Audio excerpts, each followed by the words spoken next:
Bueno, buenas tardes con todos. El día de hoy tenemos un invitado eh, internacional.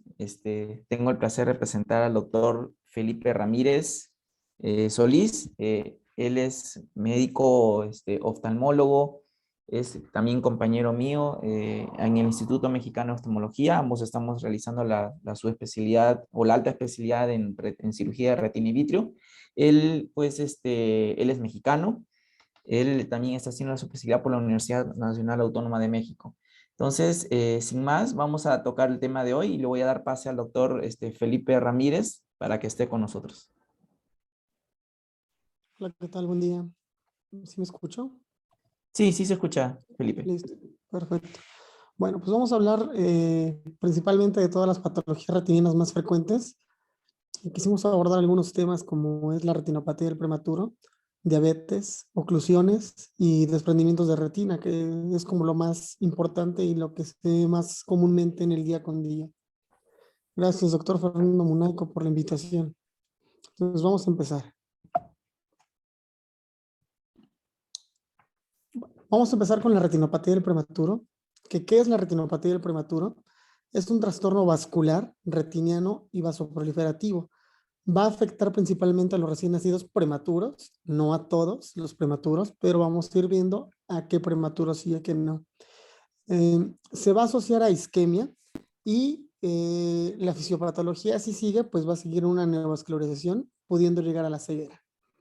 Entonces, es muy importante que nosotros entendamos que cuando los niños prematuros nacen, igual que todo, su cuerpo no está bien desarrollado, la retina no está bien desarrollada. Como vamos a ir viendo más adelante, el problema es que el oxígeno que se les aplica a los bebés para que no tengan ningún problema pulmonar y ellos estén bien en cuanto a todo su cuerpo, no es estable para la retina y esto hace que la retina pues no siga creciendo adecuadamente y que genere zonas de isquemia. La zona de isquemia va a generar neovasos, que son nuevos vasos que se van a dedicar pues a proliferar y posteriormente en algún momento, si no se da tratamiento oportuno, pues se va a desprender la retina del paciente. Entonces, ¿qué factores de riesgo pues conocemos?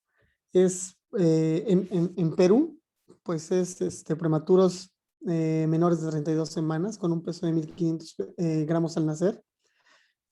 También, por ejemplo, maternos, está la hipoxia crónica por la restricción del crecimiento intrauterino, las hemorragias, la diabetes, las madres fumadoras. Los neonatales, pues factores hematológicos, el distrés respiratorio que tienen los pacientes al nacer, las hemorragias periventriculares y la sepsis. Es muy importante, por ejemplo, pacientes con hemoglobina baja, pacientes que tienen infecciones o sepsis, hiperbilirrubinemia, son factores de riesgo muy importantes pues, para que estos niños no vayan vascularizando adecuadamente la retina. Ahora, es muy importante que ustedes sepan que la vascularización retiniana inicia más o menos en la semana 14 y aproximadamente en la semana 16 a 18 empieza a salir un lumen. Este lumen va a hacer que se vaya distribuyendo los vasos de forma centrífuga. La hora serrata nasal va a vascularizarse hasta las 36 semanas y la temporal es hasta la semana 40. Ahora, acá qué cosas son importantes. Uno, saber que el nervio siempre está del lado nasal y que la mácula está del lado temporal. ¿Sí? Entonces, por ejemplo, si tenemos así esta disposición, pues es un ojo derecho. El patrón que se ve en el adulto, más o menos lo vamos a ver en el quinto mes de vida. O sea, ¿qué nos dice todo esto? Que aunque los niños pues nazcan a término, el desarrollo de su retina todavía no está maduro, ¿sí? Podrá estar vascularizado, pero no está maduro, todavía no tiene como tal la forma que tiene el adulto. ¿Hasta cuándo? Pues hasta el quinto mes. Hay muchas teorías que nos hablan del por qué puede llegar a haber una retinopatía del prematuro. En teoría son tres teorías muy importantes, pero la más importante es esta, la clásica, que lo va a dividir en una fase obligativa, con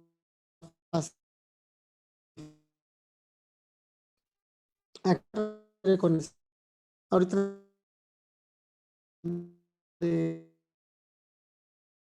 pero sí que se entiende nace, y cuando nace, pues los requerimientos de oxígeno de la mamá, los requerimientos de oxígeno es muy bajo, más o menos se habla de un 21%, pero ¿sí me Sí, escuchó? creo que se Parece que cortó. se me No sé estaba si puedes olvidando. repetir esa parte. Justo se Sí, cortó. Sí, justo eso quería comentar. ok. Ahora, Sí, entonces es importante saber que cuando nosotros estamos, pues ahora sí que en la panza de mamá o en el vientre de mamá, nosotros no necesitamos un oxígeno o una presión de oxígeno alta, sino más bien necesitamos una presión de oxígeno baja. Entonces la retina está acostumbrada a tener una vascularización que se va haciendo poco a poco con los meses, conforme nosotros también vamos creciendo. Ahora, ¿qué pasa cuando nace un niño prematuro? Pues cortas de golpe de un día a otro, el niño ya no tiene un 21% de saturación de oxígeno, sino ya tiene un 90% de saturación de oxígeno. Entonces, 90, 95 o hasta 100%, ¿no? Por ejemplo, los pediatras pues les gusta tenerlo más o menos entre 95 a 100. Y entendemos que esa parte, en la parte pulmonar, pues sí está correcto, pero en la parte retiniana no. ¿Por qué? Porque así, como les comento, que nosotros tenemos un 21% de saturación en nuestro cuerpo, de un día para otro que nos aumenten el oxígeno, esto va a provocar que los vasos se obliteren, que se cierren. ¿Por qué? Pues porque no requiere de oxígeno, ¿no? Porque ya se lo están metiendo a fuerza.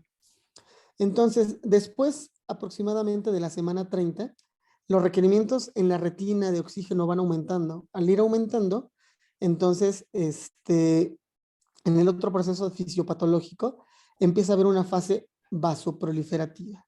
Esta fase vasoproliferativa se da porque la retina que antes estaba, por así decirlo, que no tenía buena cantidad de oxígeno, o por la gran cantidad de oxígeno que le habíamos administrado, pues los vasos empezaron a cerrar. Pero como los requerimientos de la retina empiezan a aumentar, empieza la fase proliferativa.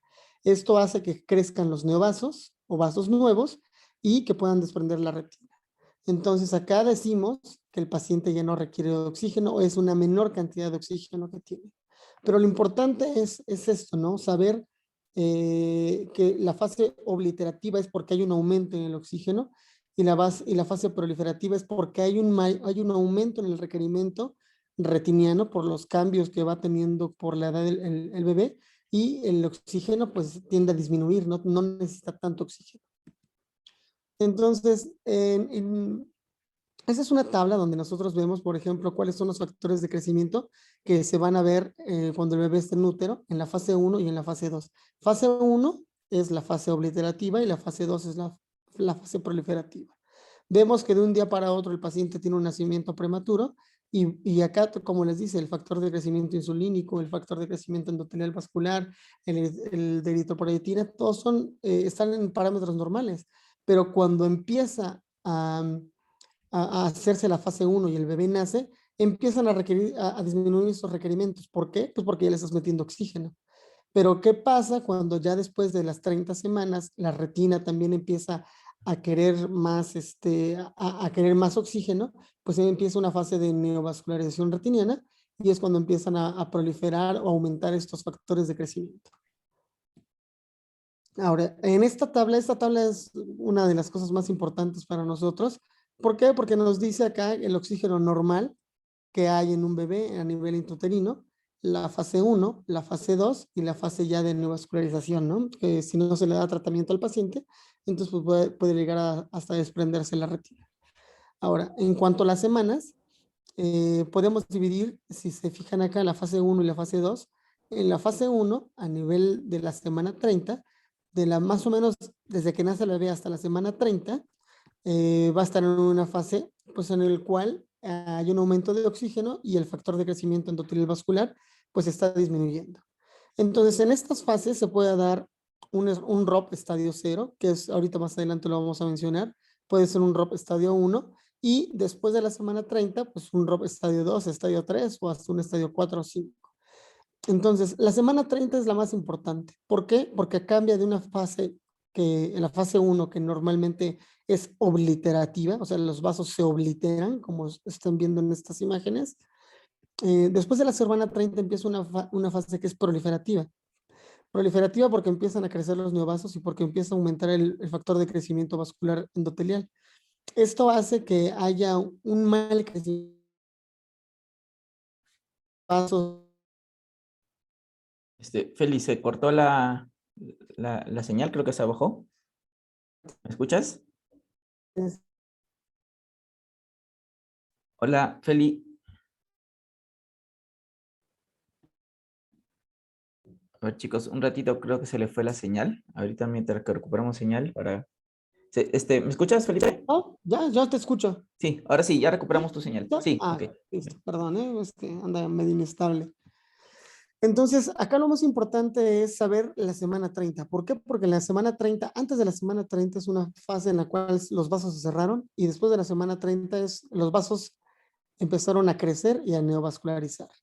Entonces, acá tenemos algunos términos que se dicen agresiva posterior, un estadio 3, un estadio 2, y esto es en las semanas donde más se encuentra. Entonces, por ejemplo, si tenemos un niño que nació más o menos a las 28 semanas, le vas a dar seguimiento y tú sabes que aproximadamente en la semana 36 podría estar en un estadio 3, pero no siempre lo van a desarrollar. ¿De qué tiene que ver acá con esto? Pues la cantidad de oxígeno, o hay algo actualmente que se llaman blenders o mezcladores, que lo que ayudan es tratar de oxigenar al paciente mejor utilizando menos saturación de oxígeno. Entonces, la fisiopatología sigue. Si ustedes no les dan tratamiento a estos pacientes en la fase proliferativa, que actualmente el tratamiento gold estándar es con los antiangiogénicos, bueno, se dice en la literatura dice que es láser, pero en realidad ya ahorita es más los antiangiogénicos. Entonces, si no le das tratamiento al paciente, ¿qué es lo que va a pasar? Va a progresar a un estadio 4 o un estadio 5. ¿Qué son el estadio 4 y el estadio 5? Pues son desprendimientos de retina.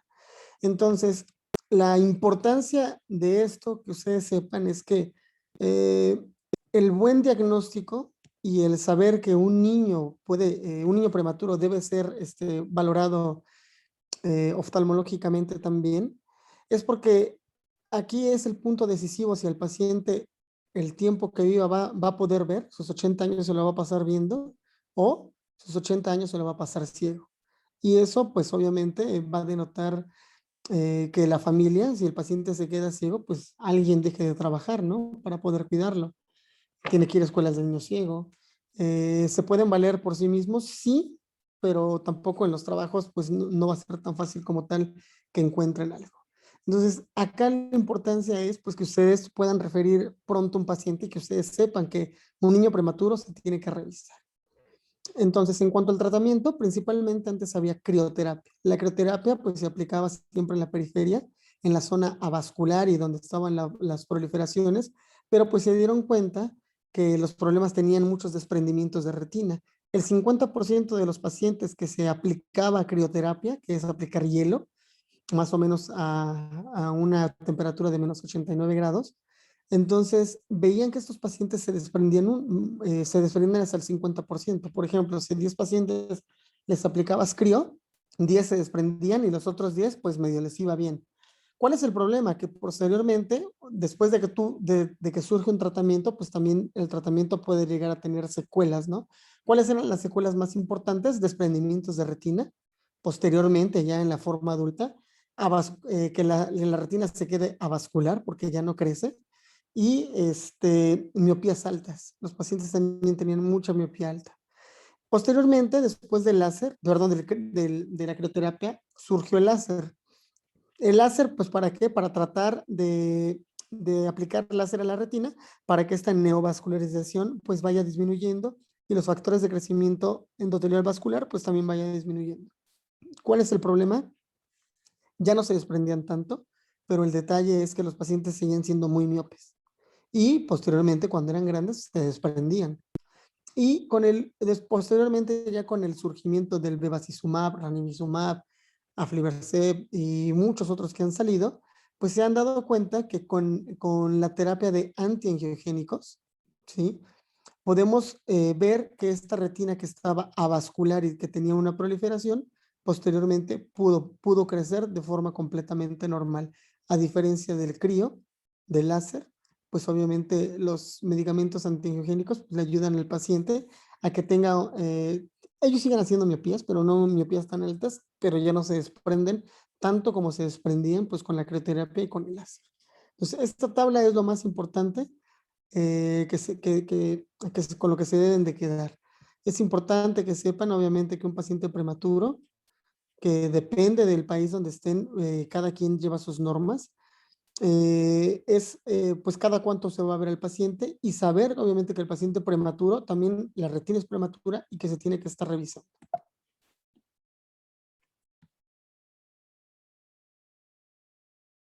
Criterios para Feli, ¿se fue la señal? Hola, hola, hola. Se fue la señal, Feli.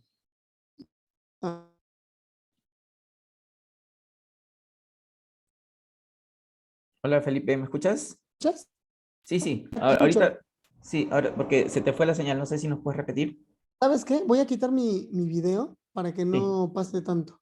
ah, ok, ok, perfecto. Ok, ¿ahí me escuchas? Sí, sí, perfecto.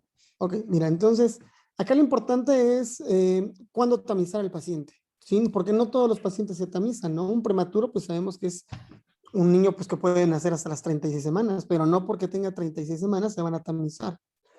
Y cada tamizaje va a cambiar dependiendo del país donde estemos. Por ejemplo, en México se tamizan a los pacientes menores de 34 semanas y con un peso de 1,750 gramos al nacer. ¿Sí? Obviamente, pues también pacientes que tengan 1,750 o menor a 34 semanas y que hayan recibido oxígeno suplementario o a criterio del médico tratante. Por ejemplo, puedes tener un paciente que tenga acá en México 34 semanas y que haya pesado 2 kilos, 2,000 gramos, pero que tenga muchos factores de riesgo como sepsis, como hiperbilirubinemia, como hemorragias intraventriculares. Entonces esos pacientes, pues sabes que no van a estar al 100% y los tienes que tamizar. Por eso dice a criterio del médico tratante. Las tablas que nosotros utilizamos aquí en México para poder revisar a los niños es dependiendo de las semanas a las que nazcan y acá dice semanas postnatales y semanas postmenstruales, ¿sale? Entonces, por ejemplo, si tenemos un niño que nace a las 22 semanas, no lo vas a revisar a las 22 semanas cuando nace, lo vas a revisar 8 semanas después de su nacimiento hasta que cumpla 30. Así, hasta la semana 26 se van a ir hasta las 30 semanas postmenstruales. Posteriormente, del 27 al 30, perdón, se van a ir cada 4 semanas, ¿sí? Y entonces, por ejemplo, un niño que nace a las 30 lo vas a revisar a las 34. Y posteriormente, los que nacen 31, 32, 33, los tienes que revisar a las 34. Dependiendo de lo que tú veas en la exploración, pues es el seguimiento que le vas a dar al paciente, porque no todos los niños que son prematuros tienen retinopatía del prematuro, solamente pueden llegar a tener una retina avascular o una retina inmadura. Entonces, estos son los criterios que me pasó el doctor Fernando Munaico, los cuales ustedes utilizan para tamizar. Un recién nacido prematuro de igual o menos de 37 semanas y o menos de 2,000 gramos. Prematuro que requiere oxígeno suplementario o recién nacido prematuro con peso superior a 2,000 gramos, pero que hayan tenido, pues obviamente, oxígeno suplementario. Antes nosotros también veíamos estos pacientes así tal cual, esta tabla que ustedes tienen, pero ¿cuál es el problema? Si los tamizas tan grandes y con tanto peso, puedes perder más o menos a pacientes, o sea, que se desprende la retina aproximadamente en un 23%. Entonces, pues, pues sí es algo, ¿no? O sea, de 10 pacientes, 2 se te pueden llegar a desprender si no modificas un poco tu criterio de tamizaje. Pero para eso va a ser el doctor Fernando Munaico cuando llegue. Sí, eso Igual está acá está. ¿cómo se llama? De verdad que es una crítica bastante válida porque esto eso está bajo norma, ¿no? O sea, y eso es una Ujú. norma a nivel nacional y es algo que sí tenemos que sentarnos a conversar allá en el Ministerio de Salud, ¿no? Claro, sí, porque se te pueden ir 3 desprendimientos de retina. O sea, son 3 niños que pudieron ver durante sus 80 años, pero pues lamentablemente no lo van a hacer y que obviamente pues el papá o la mamá o el hermano que esté a cargo de él tampoco se va a poder desarrollar al 100% porque tiene que cuidarlo. Entonces, y obviamente, pues también al sistema de salud le cuesta, ¿no? Es costo también para ellos. Entonces, es bueno tratar de cambiar ese screening, porque les digo, nosotros también lo teníamos, antes era así, pero pues obviamente con los nuevos estudios que se han hecho, pues hemos visto que se te pueden perder 3 niños de 10. Entonces, ¿cuál es el seguimiento que se le da a los pacientes?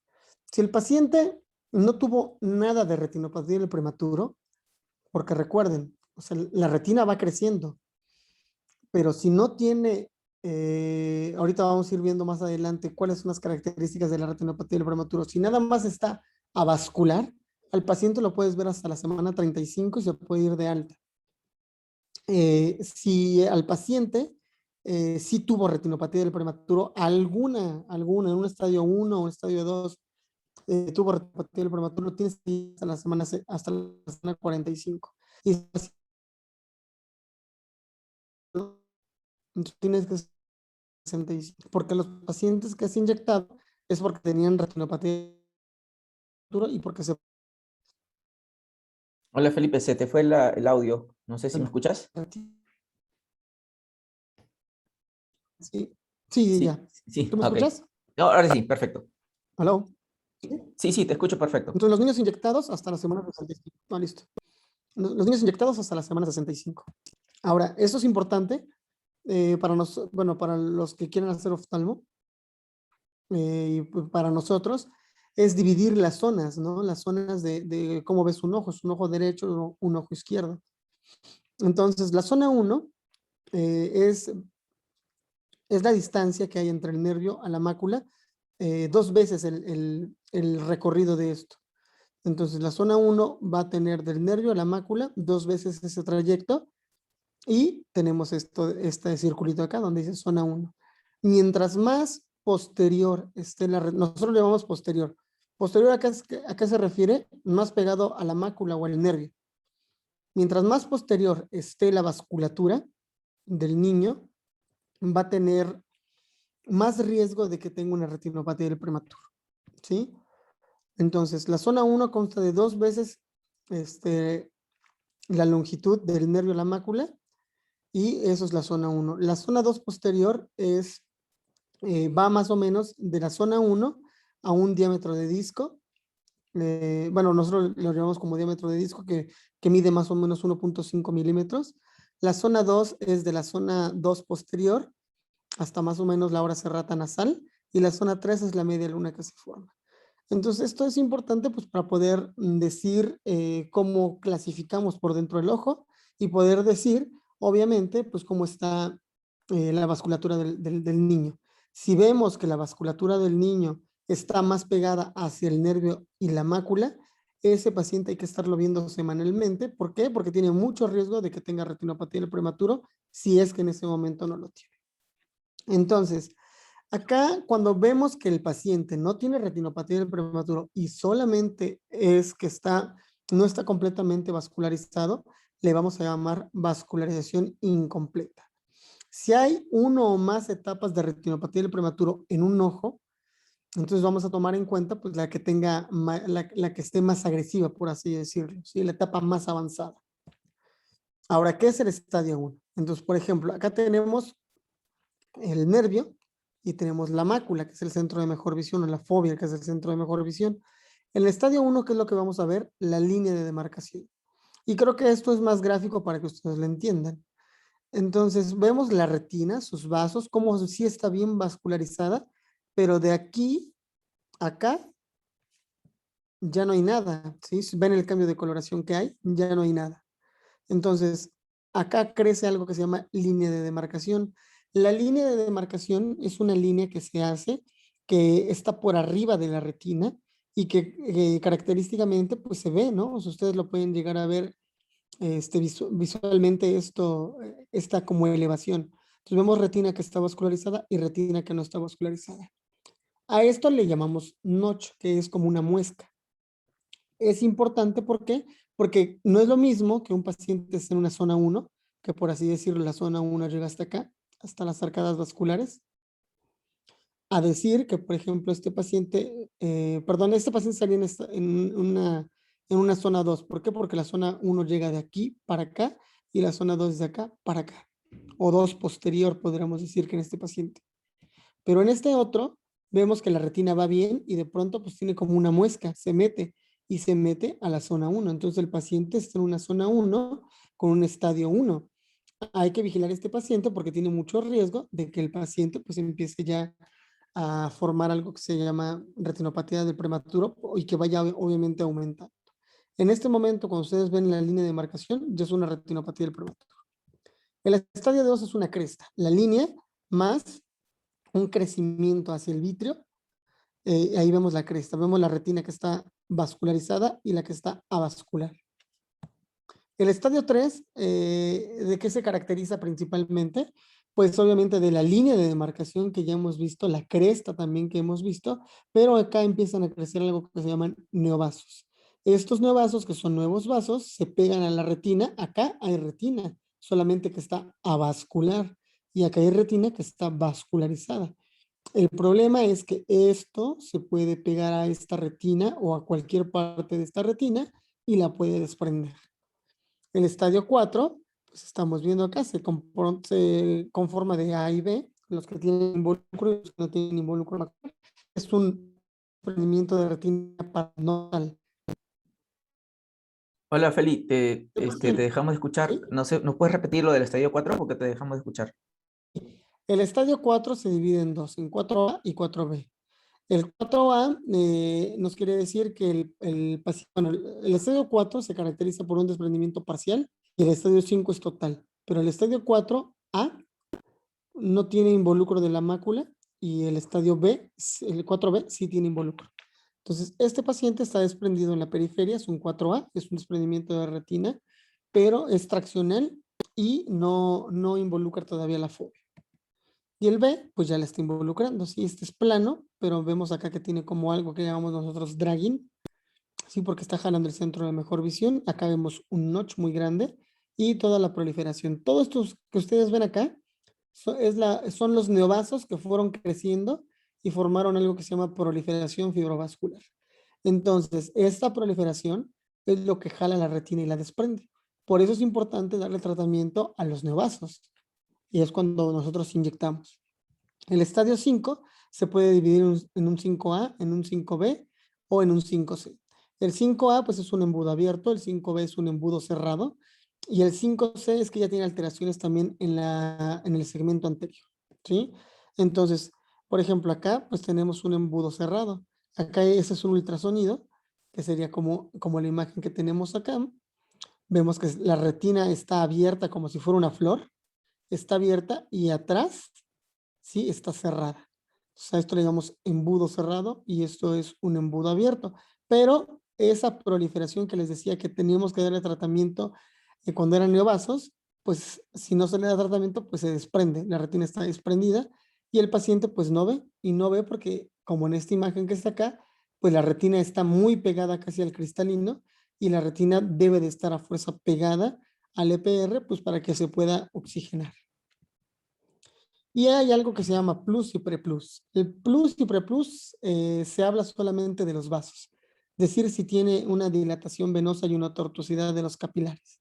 Entonces, si hay dilatación venosa y tortuosidad capilar, pues el paciente tiene plus y ya va a depender de los cuadrantes donde se ve. Vamos a hablar de la retinopatía diabética. Eh, Felipe, antes de entrar a Rob, no sé, bueno, para que les quede claro, chicos, es que nosotros, bueno, todos los oftalmólogos estamos en la obligación, ¿no? De poder tamizar a los niños, ¿no? Entonces, bueno, y ustedes como médicos generales, pues tienen que entender que un niño prematuro siempre se tiene que revisar. O sea, el primer control oftalmológico empieza desde el nacimiento, especialmente cuando son niños prematuros, ¿no? E inclusive ahora se está proponiendo, bueno, en Perú se está proponiendo el tamizaje universal, que era algo también que se está haciendo, que he visto que se está haciendo en México, ¿no? Entonces, como ven, la retinopatía del prematuro es una enfermedad que deja ciego a los niños, ¿no? Y es totalmente prevenible, ¿no? Entonces, de repente por ahí, como dice el doctor Felipe, van a encontrar que el tratamiento láser es el tratamiento de elección, pero en realidad el tratamiento de elección son los antiangiogénicos. Y esto es inyectando levito con una aguja. No sé si nos puedes hablar un poco del tratamiento antiangiogénico en niños. Sí, claro. El tratamiento antiangiogénico en los niños se da principalmente cuando el paciente tiene un estadio 3. ¿Qué es el estadio 3? Pues lo que le mencionaba, ¿no? La neovascularización, como tal, que haya neovasos. ¿Por qué? Porque si hay neovasos, pues te puede llevar a una proliferación fibrovascular y desprender la retina, ¿no? Como en estos casos. Entonces, si tú no le das tratamiento oportuno, entonces, pues se va a desprender. Por ejemplo, el estadio 2, ¿por qué no le da, y el estadio 1, ¿por qué no le damos tratamiento? Porque no tiene neovasos. Simplemente te está diciendo, ten cuidado porque pueden crecer neovasos y síguelo muy de cerca. Pero este paciente, por ejemplo, puede ser que de un estadio 2 pase a un estadio 1 y después a una retina avascular. Entonces, ¿qué es lo que hacen los antiangiogénicos? Pues reducen la angiogénesis, ¿no? Reducen los anti-VEGF. Lo que hacen es que no haya factor de crecimiento endotelial vascular. ¿Y para qué no queremos eso? Pues para que no sigan creciendo esos neovasos. Ahora, a los niños los inyectamos, por ejemplo, en el adulto los inyectamos a 4 milímetros si tienen cristalino. Si no tienen cristalino, los inyectamos más o menos a 3.5 milímetros. Pero en los niños cambia. ¿Por qué? Pues porque también el ojo es pequeño. Entonces, a los niños los inyectamos a 1 milímetro. A 1 milímetro. ¿Por qué? Porque lo que queremos es inyectar más o menos en la pars plana. Hay dos cosas importantes en cuanto al tejido veal, la pars plana y la pars plicata. La pars plicata, si nosotros inyectamos la pars plicata, podemos causar hemorragias muy grandes, ¿sí? Pero si inyectamos en la pars plana, ese es el único lugar que es avascular y que podemos inyectar el medicamento. Ahora, se inyectan, como les mencionaba, pues para que no tengan esas neovascularizaciones. Los inyectamos con agujas muy finas, que son de 31 gauges o gauge, con el propósito, pues, dos cosas. Una, pues que no moleste tanto. Dos, también, que cuando nosotros inyectemos, la salida del, ¿no? Porque mientras más ancha o más gruesa sea la aguja, pues obviamente más grande queda el orificio. Entonces en los niños, pues obviamente se utilizan unas agujas muy pequeñas para que se puedan inyectar. Hay técnicas para inyectarlo, por ejemplo, pues tienes que hacer un aseo, asepsia, antisepsia del pacientito, tienes que poner un aparato que se llama blefarostato que te ayuda a abrir el ojo y tomar con una pinza que se llama punto 12 para poder sujetar el ojo del niño y poder inyectar. Una vez inyectado el bebé, pues tienes que revisarlo a las 24 horas. ¿Por qué se revisa a las 24 horas después de inyectarlo? Por dos cosas. Uno, el procedimiento, pues es como cualquier procedimiento no es inocuo. Puedes generar infecciones, que es lo más temido para nosotros, que haga algo que se llama endoftalmitis. O sea, que tú metas una bacteria al ojo y pues que el ojo se dañe. Esas infecciones son muy severas y el paciente puede quedar ciego. La otra, ¿por qué se revisa posteriormente? Porque, por ejemplo, si en algún momento no hiciste una buena revisión y el paciente tú pensaste que tenía un estadio 3 pero no, tenía un estadio 4, el problema es que esos vasos se van a regresionar y vas a terminar por desprender tú la retina. Y otra cosa importante de los antiangiogénicos es que el efecto máximo del medicamento, o bueno, el efecto, perdón, pronto del medicamento, se ve en las primeras 24 horas. O sea, tú, por ejemplo, puedes tener un paciente que tenga dilatación venosa como esto, tortuosidad capilar como esto, y tener un estadio 3 y después tú lo puedes inyectar y al otro día lo puedes encontrar así, con un estadio 1 que eso es lo que tú quieres, ¿no? Que vaya regresionando. La enfermedad puede regresionar muy rápido. Puede ser que un día lo tengas así, los vasos muy dilatados, las venas principalmente dilatadas, los capilares o las arterias como tal tortuosas, así como en sacacorchos le llaman, la neovascularización. Y un día después de que tú lo inyectas, pues ya puede estar así, ¿sí? Una zona vascular.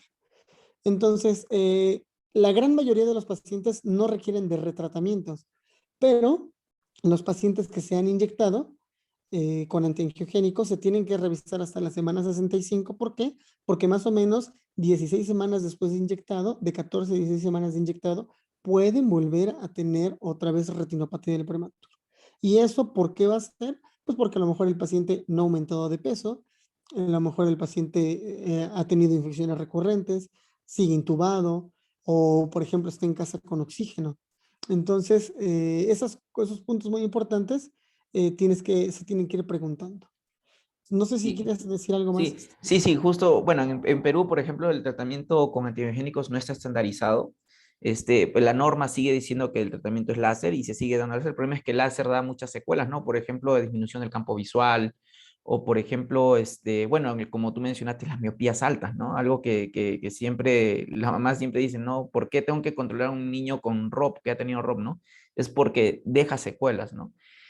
Antes que me olvide otra cosa, era, por ejemplo, que esto del ROP es algo multidisciplinario, porque tú interactúas con, por ejemplo, con los pediatras y los neonatólogos, ¿no? Entonces, no solamente es un asunto del oftalmólogo. Y esto nace a partir de que el neonatólogo, el pediatra, sabe que es prematuro y dice, ¿sabe qué? Interconsulta oftalmología para que pueda ver a ese niño.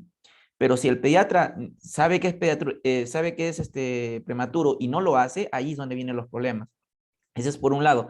Por otro lado, también nosotros, inclusive siendo oftalmólogos, nosotros sugerimos al pediatra disminuir los niveles de oxígeno, ¿no? Porque, por ejemplo, sabemos que los niños tienen principalmente tres motivos, ¿no? Algunos nacen prematuros por ejemplo, por membrana hialina, ¿no? Que es cuando no hay surfactante pulmonar, que es lo que evita que, o sea, hace que el pulmón se abra, ¿no? Y esa sustancia surfactante pulmonar recién se fabrica a partir de las 32 semanas, 32, 34. Por eso es que el niño nace bruscamente y por esa razón, pues el pediatra le tiene que poner esa sustancia o muchas veces llegan a intubarse estos niños, ¿no?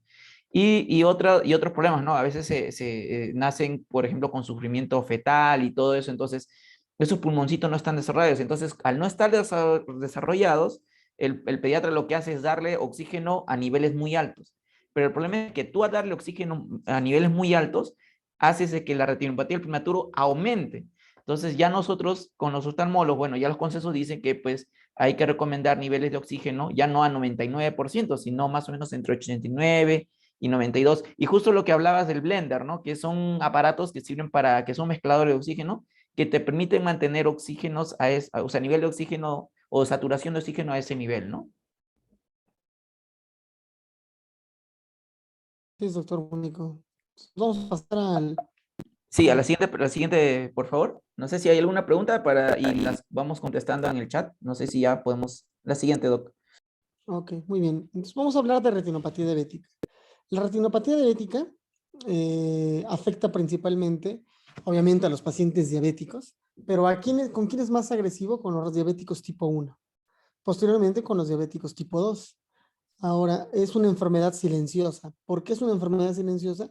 Porque no te causa ninguna molestia, no tienes nada. ¿Hasta cuándo? Pues hasta que el paciente o va a una consulta general, o sea, oftalmológica general, y encuentran que ya tiene retinopatía diabética, o porque el paciente ya se desprendió la retina, o porque el paciente tiene una hemorragia vítrea. ¿Sí? Las hemorragias vítreas hacen que el paciente, pues, que no vean, ¿no? Les baja la vista y es por lo que acuden, ¿no? Posteriormente. Algunas veces tomamos pacientes que son diabéticos y que toda la retina periférica está hecha pomada, así decimos acá en México, está muy fea, por así decirlo, pero el centro de mejor visión está conservado y entonces el paciente ve excelentemente bien y piensa que su retina está bien, pero no es así. O sea, la retina está sufriendo y falta poco para que se desprenda. Entonces, ¿cuándo empieza a haber un daño en el paciente diabético? Aproximadamente, más o menos entre los 16 a 20 años después de haber sido o de haber tenido la diabetes. Pero eso es algo muy arbitrario. ¿Por qué? Porque tiene que ver mucho con el control del paciente. El paciente que tiene un buen control, después de los 20 años, siempre va a tener algún grado de retinopatía. Puede ser leve, pero siempre la va a tener. Pero hay pacientes que a lo mejor llevan 5 años siendo diabéticos mal controlados y van a estar hasta con desprendimientos de retina. Entonces, vamos a hablar un poco de la fisiopatología y más que nada nos vamos a detener en las hemorragias, que es lo más importante. Entonces, en cuanto a la anatomía, pues ya sabemos que hay células endoteliales. Posteriormente los pericitos, pues obviamente son células musculares modificadas, ellos tienen como tal una contractilidad alrededor de las células endoteliales. ¿Para qué? Pues para que no fuguen, ¿no? O sea, para que toda la cantidad de sangre y el plasma que viaja a nivel de las venas o las arterias, pues sigue ahí, ¿no? Y que no salga de ahí. Entonces, cuando hay una retinopatía diabética, pues todos estos pericitos y estas células endoteliales sufren, van a cambiar su conformación y van a hacer que fugue o que salga, por así decirlo, plasma, y van a tener grandes cantidades de lípidos y van a formar exudados que los vamos a ir viendo en las demás imágenes. Entonces, la membrana basal está compuesta de colágeno, glucoproteínas y proteoglicanos.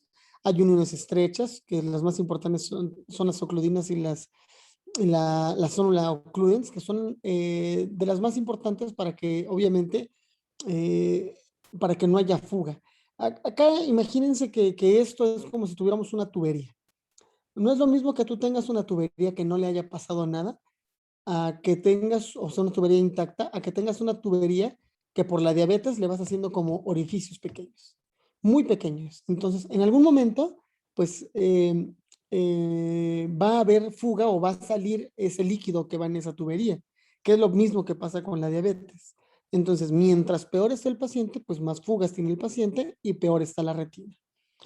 Eh, entonces, esta es una esquematización, obviamente. Acá vemos todos los factores, tanto angiogénicos, inflamatorios que causa la diabetes, y en el paciente pues, que no tiene diabetes. Igual, acá solamente es para demostrar pues cómo van las capas de la retina, saber que las capas internas de la retina son las que están vascularizadas y las capas externas de la retina no están vascularizadas porque se nutren de la coroides. Y es importante saberlo porque no deben de tener vasos, porque los vasos hacen que los fotorreceptores se vayan atrofiando. Entonces, por capilaridad, obviamente, se van oxigenando los fotorreceptores para que nosotros podamos ver bien. Sí, justo esa unidad neurovascular que tú mencionabas era de la barrera hematorretinana interna, ¿no? Claro. Hay dos barreras hematorretinianas. Una es la interna y otra la externa. Entonces, la barrera hematorretiniana interna está conformada por los vasos, ¿sí? Como tal son los vasos que están en las capas internas de la retina. Y la barrera hematorretiniana externa está conformada por el EPR, ¿sí? ¿Por qué se llama barrera hematorretiniana? Porque en teoría no deben dejar pasar, por así decirlo, para fines prácticos, sangre. ¿Sí? O sea, la sangre debe bajar en la tubería y todos los productos que están dentro. Hola, Felipe. No, no te escuchamos, disculpa.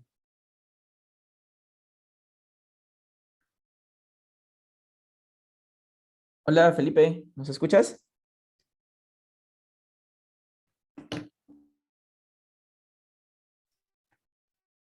Felipe, ¿nos escuchas? ¿Me escuchas? Sí, ahora sí, Claro, perfecto. Gracias, gracias. claro, los escucho. Yo sí los escucho, ¿eh? Sí, ok, ok. Listo, ya te escuchamos. Entonces, dos barreras, hematorretiniana interna y externa. La interna es por los vasos que están en las capas internas de la retina y la externa es más que nada por el EPR, ¿sí? Entonces, ¿para qué nos sirve? Pues para que todos los productos que están dentro de los vasos no se vayan a la retina externa. ¿Y para qué nos sirve el EPR? Para pues, todos los productos que están en la coriocapilaris, en la coroides, no pasen a la retina externa. ¿Sí? Entonces son dos barreras hematorretinianas, interna y externa. La fisiopatología, vamos a ver que el aumento en la hiperglicemia va a aumentar también la actividad de transportadores de glucosa. Vamos a tener normalmente cuando pasa esto y el paciente todavía no es diabético, vamos a tener que se activan las vías usuales. ¿Cuáles son las vías usuales? Pues la vía glucolítica y la vía de las pentosas. Pero ¿qué pasa cuando el paciente es diabético y empieza a meter más y más y más glucosa? Pues entonces tiene que ir por otras vías porque ya la glucolítica y la de las pentosas pues se saturan, se llenan. Entonces, ¿cuáles son las otras vías que son inusuales? Pues la vía del sorbitol, la exoquinasa, la glicación no enzimática de proteínas y la activación de diacilglicerol y proteína sinasa C. ¿Esto qué va a hacer? Pues que se aumenten los radicales libres y al aumentar los radicales libres van a generar también un daño endotelial, daño mitocondrial. ¿Sale? Entonces, aquí en esta tabla pues tenemos las diferentes vías, ¿no? Que hay para que se pueda metabolizar la glucosa. La vía de las pentosas, la glucoxidación. Por ejemplo, también tenemos el diacilglicerol, la exosamina, la vía de los polioles. Entonces, es importante saber que existen estas vías y saber obviamente que las vías usuales, pues es la glucolítica y la de las pentosas, ¿no? Primero la glucolítica y posteriormente cuando se viene la glucolítica, empieza la vía de las pentosas. Y una vez que ya están saturados todos estos, pues se van a las demás vías, a las vías inusuales. ¿Sí? ¿Qué es lo que pasa? En pocas palabras, pues se generan radicales libres. Si estos radicales libres aumentan las proteínas inflamatorias y generan daño endotelial. Y el daño endotelial, recuerden que es como una tubería, se forman hoyos, agujeros y deja que pase todas las células inflamatorias que bajan por el torrente sanguíneo y también las células que producen, por ejemplo, el factor de crecimiento endotelial vascular que producen la neovascularización. Entonces, ¿qué cambios vasculares hay? Hay pérdida de pericitos. Los pericitos, pues recuerden que son contráctiles. La función de ellos es tratar de que las células endoteliales estén bien y se constriñen. ¿Para qué? Pues para que no haya fuga, ¿no? Alteración de las glicoproteínas en la membrana basal. Hay un engrosamiento de la membrana basal en los pacientes que son diabéticos y daño neurodegenerativo por apoptosis y pues muerte celular. ¿Y por qué? Pues también por los radicales libres. Entonces, esos son los cambios que ya se les había mencionado. Igual acá tenemos un mapa, ¿sí? Donde podemos ver los pacientes que tienen dislipidemia, hiperglicemia, hipertensión. Al final, pues van a causar hipoxia, van a causar inflamación y van a también a causar productos radicales libres, en pocas palabras. Entonces, esto va a dañar también a los pericitos, aumento de la membrana basal, engrosamiento de la membrana basal, leucostasis y todo esto pues va a generar edema macular, hemorragias intrarretiniana, exudados en lo que es en la retina y especialmente como la mácula o la fobia es un área de declive, entonces pues ahí se van a depositar. Las lesiones que podemos encontrar en la retinopatía diabética no proliferativa son los microneurismas y las microhemorragias, arrozamientos venosos, exudados duros y blandos, puede causar también edema macular diabético y anomalías, los amires, anomalías microvasculares intrarretinianas. Entonces, ¿cuál es la lesión que hace, que nos dice que la retinopatía diabética no proliferativa puede pasar a una proliferativa? Puedes tener todas, pero si tienes el arrozamiento venoso, este es muy importante porque dice que el paciente muy probablemente lo tienes que estar revisando y tiene que estarse controlando bien, porque muy probablemente la retinopatía diabética se vuelve proliferativa. ¿A qué se refiere el término de proliferativa y no proliferativa? No proliferativa solamente son hemorragias, exudados, ¿sí? Por ejemplo, estas dilataciones venosas que se llaman arrozamientos venosos, anormalidades microvasculares interretinianas. Se refiere a qué? Pues a que el paciente solamente tiene este tipo de hemorragias, ¿sí? La proliferativa, la característica principal son los neovasos. Cuando el paciente tiene neovasos como los que tiene el prematuro, pues igual que en el prematuro, puede causar hemorragias vítreas o puede causar desprendimientos de retina. Entonces, la lesión más importante o la que te dice que el paciente puede progresar de no proliferativa a proliferativa es el arrozamiento venoso. Entonces, ¿los qué son los microneurismos? Pues son puntos rojos, redondos, lisos, bien definidos, miden aproximadamente de 15 a 25 micras y son la primera alteración visible oftalmoscópicamente. Entonces, por ejemplo, acá tenemos muchas hemorragias intrarretinianas. ¿Por qué sabemos que son intrarretinianas? Porque va el vaso y se pierde, ¿sí? O sea, ves aquí solamente la hemorragia. Hay hemorragias que son preretinianas, hay hemorragias intrarretinianas como esta, y hay hemorragias subretinianas. Las hemorragias subretinianas las vas a caracterizar porque tú puedes ver el vaso y abajo en la hemorragia. En las intrarretinianas va el vaso y ves las hemorragias al lado. Y las preretinianas, pues no puedes ver ni el vaso porque la hemorragia está enfrente. Ahora, esto que está acá está muy dilatado, está haciendo algo que se llaman shunts o cortocircuitos y me parece aquí que está generando neovasos, vasos nuevos. Entonces, este paciente pues tiene una retinopatía diabética proliferativa. Nosotros utilizamos un estudio que se llama fluorangiografía. La fluorangiografía es un medicamento que ponemos por la vena y como les decía, lo importante es que ustedes sepan que la sangre viaja por los vasos y que obviamente pues este medio de contraste, o bueno, perdón, este, este, esta fluoresceína se va a ir por los vasos. Lo que queremos demostrar, como les dije, si el paciente ya tiene datos de fuga por la diabetes, el medicamento, la fluoresceína va a estar fugando, se va a estar saliendo. Este paciente solamente tiene microaneurismas, que son estas bolitas que ustedes ven acá. El medio de contraste, o bueno, la fluoresceína pasa desde la arteria central de la retina y lo va distribuyendo en toda la retina, ¿no? En todos los vasos de la retina. La característica es que son bien definidas y que se ven en etapas iniciales. Ahora, ustedes pueden llegar a ver estas manchas negras. Estas manchas negras son bloqueos, mira, son hemorragias. El paciente tiene hemorragias intrarretinianas y como la fluoresceína pasa por debajo de ellas, pues no las deja ver. Entonces genera un fenómeno de bloqueo. Si este paciente solamente tiene muchos microaneurismas, muchos bloqueos y también tiene zonas como de isquemia. La isquemia es que no le llega adecuadamente la sangre. Por ejemplo, vemos este vaso que va acá y vemos que estos vasos que están, estos capilares que están nutriendo la retina, y acá deberían de haber más capilares, pero pues no los hay. ¿Y esto por qué es? Pues por la diabetes. Entonces, las microaneurismas pueden ser profundas o superficiales.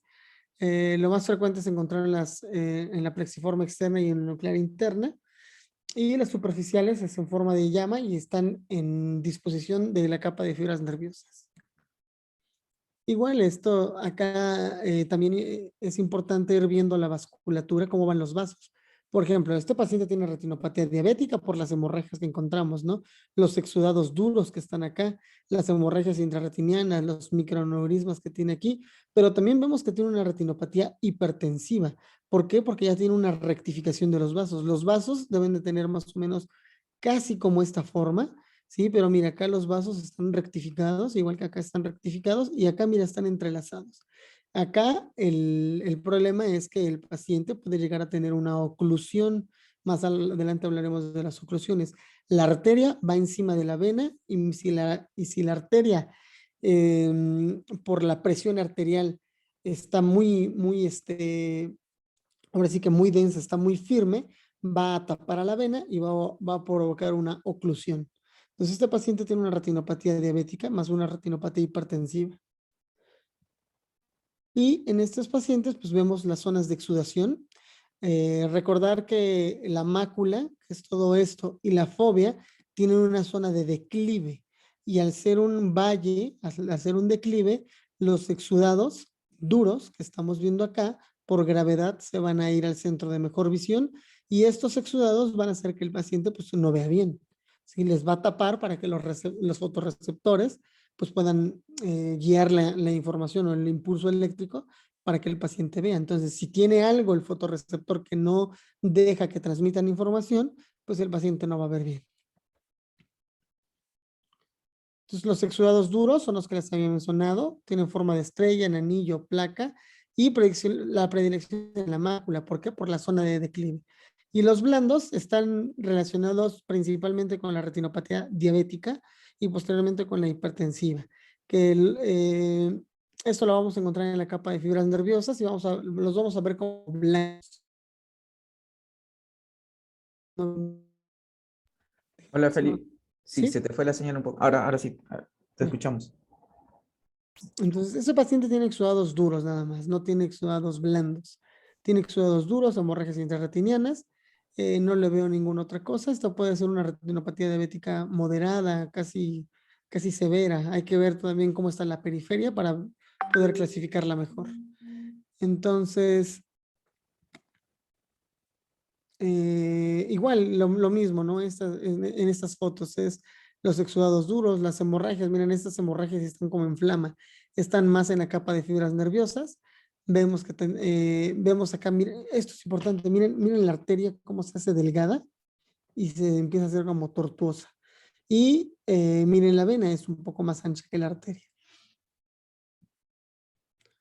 Las anormalidades microvasculares, el arrastramiento venoso, que algunos le dicen vasos en salchicha, y eso es lo que nos va a decir que pues el paciente puede pasar de una no proliferativa a una proliferativa.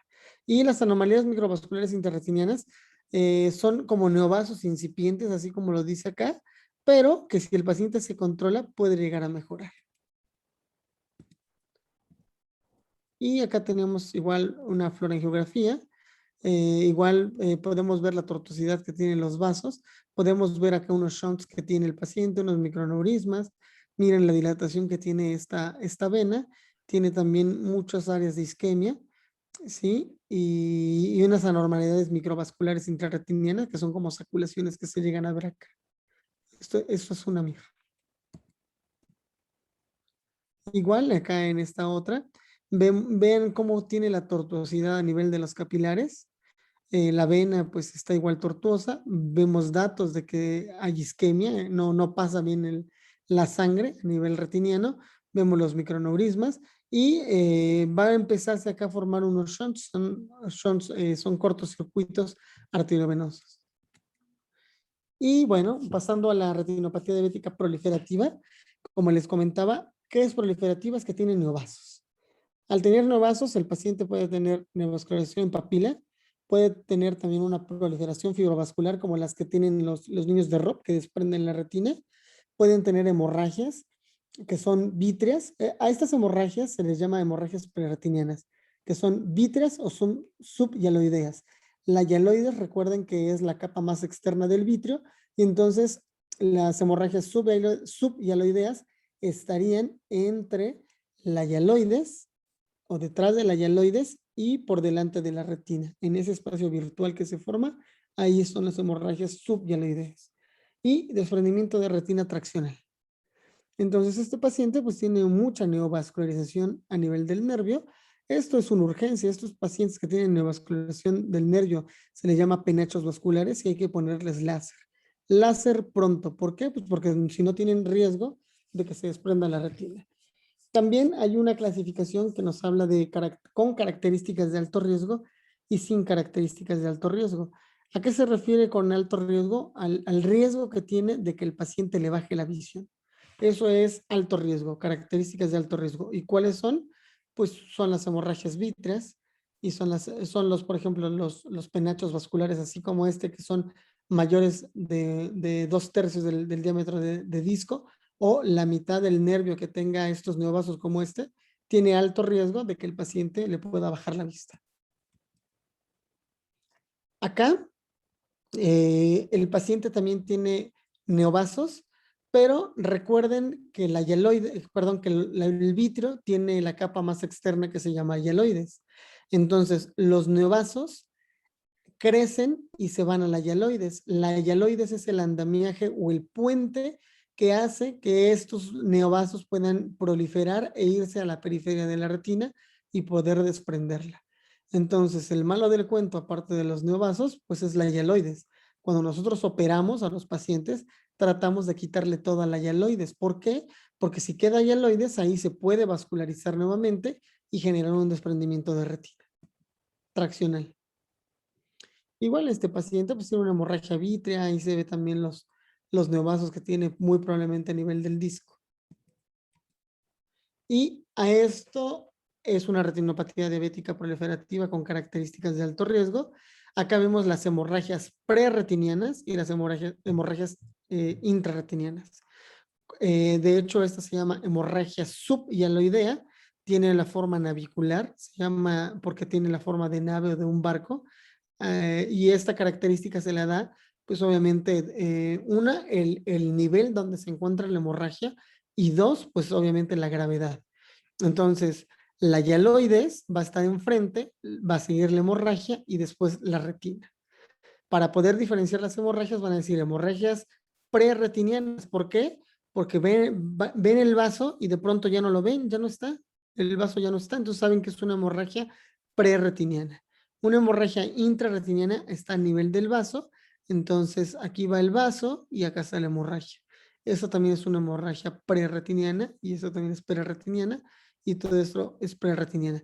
Entonces, a veces es difícil ver que tenga neovasos porque, por ejemplo, acá yo no le veo ningún neovaso, pero si al paciente vemos que ya tiene estas hemorragias, es que el paciente tiene neovasos y se decapitaron esos neovasos, se rompieron y sangraron, y por eso tuvo esta hemorragia subhialoidea. Ahora, ¿qué es lo que pasa cuando no le damos tratamiento al paciente? El paciente nunca va, pues hace un desprendimiento de retina. Toda la retina que está acá debe de estar pegada, ¿no? Aquí al EPR. Pero el problema es que la hialoides, que es el andamiaje de estos vasos, y estos neovasos se contraen la hialoides contrae la retina y la desprende. Eso sería un desprendimiento de retina casi en embudo cerrado. Entonces, el paciente, pues obviamente le baja mucho la visión. Y bueno, pues acá hay una clasificación de la retinopatía diabética que es del TDRS, que es una de las que nosotros nos guiamos, pero vamos a pasarla. Entonces acá lo importante es saber, retinopatía, el paciente que tiene retinopatía diabética o que es diabético, podemos encontrar en él, en su ojo, tres cosas. Una es que no tenga retinopatía diabética, o sea, no se ven ni hemorragias, ni exudados, ni nada. Otro es que el paciente tenga retinopatía diabética no proliferativa y otra es que tenga una retinopatía diabética proliferativa. ¿Sí? Entonces aquí están las características de cada uno de estos. ¿Sí? Lo importante es que el paciente sin retinopatía diabética lo tienes que ver cada 6 meses. El paciente que tiene una retinopatía diabética no proliferativa leve, la puedes ver, depende, si es leve o moderada, más o menos 4 a 6 meses, pero si es grave, lo tienes que ver más o menos cada 3 meses, muy grave cada 2 meses. ¿Sí? Entonces, aquí radica la importancia. Y ahora, el paciente que tiene una retinopatía diabética proliferativa, entonces este paciente no lo vas a dejar en vigilancia. A este paciente hay que tratarlo y hay que ponerle láser. Si la hemorragia vítrea o la hemorragia subhialoidea no te deja aplicar láser, pues lo tienes que operar. Y hay algo que se llama avanzado, que son hemorragias vítreas muy extensas, desprendimientos de retina traccionales y glaucoma neovascular y tisis bulbi. El glaucoma neovascular es un paciente que tiene vasos o neovasos a nivel del iris. Entonces, si el paciente tiene neovasos a nivel del iris, tiene un glaucoma neovascular y ya dependiendo, ¿no? Por ejemplo, hay una clasificación para poder ver en qué estadio del glaucoma neovascular está. Y la diabetes no solamente afecta a la retina periférica, sino también afecta a la retina central.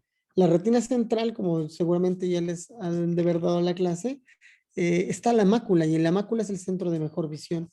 Ahora, ¿qué vamos qué vamos a decir si el paciente tiene un edema macular diabético o no? ¿Edema qué se llama? Pues obviamente es un engrosamiento de las capas de la retina. Existe líquido subretiniano, puede existir solamente quistes dentro de la retina y eso hace que la retina se engrose. Y ese engrosamiento hace pues, que el paciente le baje la visión. Hay algo que se llama edema macular clínicamente significativo y no clínicamente significativo. Con el surgimiento de algo que se llama OCT, que es una tomografía de coherencia óptica, con el surgimiento de esto, pues hemos podido clasificar mejor a las retinopatías diabéticas y hay pacientes que tienen el edema en el centro foveal, que es 1 milímetro, y si les baja la visión peor de 20/40, los inyectamos, les damos antiangiogénicos. Y si el paciente tiene un edema macular, pero que no compromete ese milímetro foveal y obviamente la visión está conservada, no se inyecta y solamente se vigila. Entonces acá igual tenemos los niveles que hay de la retinopatía diabética y del edema macular diabético. Recordar que son dos cosas diferentes. Uno es tratar la retinopatía diabética.